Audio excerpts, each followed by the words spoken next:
సంవత్సరాల తరబడి ఎన్ని మందులు వాడినా మీ మోకాల నొప్పులు తగ్గట్లేదా? ప్రాణ పెయిన్ క్లినిక్ లో అత్యాధునిక చికిత్స.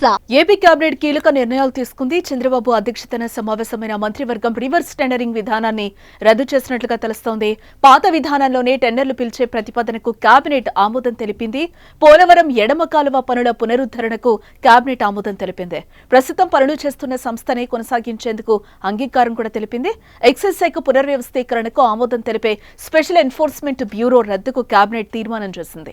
ప్రభుత్వ చిహ్నంతో 21.86 పాస్ పుస్తకాలు పంపిణీకి కేబినెట్ ఆమోదం తెలిపింది. 77 లక్షల సర్వే రాళ్లపై జగన్ బొమ్మ తొలగించాలని మంత్రివర్గం సమావేశంలో నిర్ణయించారు. వివాదాస్పద భూముల రిజిస్ట్రేషన్ల నిలిపివేతకు సైతం కేబినెట్ ఆమోద ముద్ర వేసింది. అదేవిధంగా నిరుద్యోగులకు ఓ శుభవార్త కూడా అందించింది. రాష్ట్ర మున్సిపల్ శాఖలో 269 సూపర్ న్యూమరీ పోస్టుల భర్తీకి ఏపీ కేబినెట్ గ్రీన్ సిగ్నల్ ఇవ్వడం జరిగింది.